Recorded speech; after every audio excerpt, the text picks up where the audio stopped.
Opgave A. Sådan kan vi slå vores lærer ihjel. Vi har stoffet kaliumcyanid, som er HCN, plus KOH, som giver KCN og H2O. Hvad består kaliumcyanid af? Kaliumcyanid består af carbonioner og CN+-ioner. Carbon består af 4 elektroner, og nitrogen består af 5 elektroner. Det ved, at den koder den har 70 elektronpar. Man kan også finde ud af, at den koder en blanding af 10,3 CN består af tripelbindere, hvilket er årsagen til at tage oktatreaktion ved at få afgivet til C. Kabel til KCN som tripelbinder til nitrogen og nitrogen.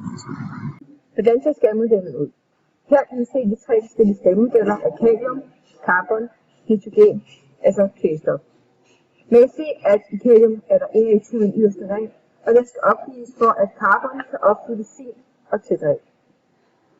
Dette gøres ved hjælp af tunnelvælling. Hvordan smager og lugter kaliumcyanid? Kaliumcyanid er et godt stof, hvis man skal forgifte nogen, fordi at det er smagsfrit og lugtfrit. Hvad er den dødelige dosis for et menneske?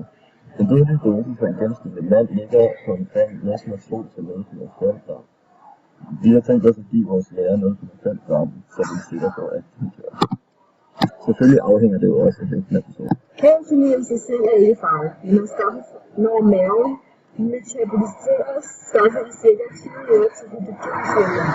Hydrogencyanid er et giftigt stof, som inaktivt cellulære reaktioner med binding til jern og protein, citron, ses som afgørende for overlevelse af mitokondrier. Hvordan kan man arbejde med stoffet på en sikker måde?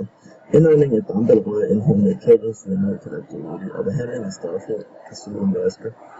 Desuden vil håndtering af dødelige mennesker bæres, når stoffet kan trænge gennem huden. Hvordan slår vi vores lærer ihjel? Vi har tænkt os at putte 0,4 gram kaliumcyanid i en kop kaffe, som vi giver til vores lærer. Kaffen burde ikke være mistænkeligt, da stoffet som sagt er smagsfrit og luftfrit. Og det er det vil ende i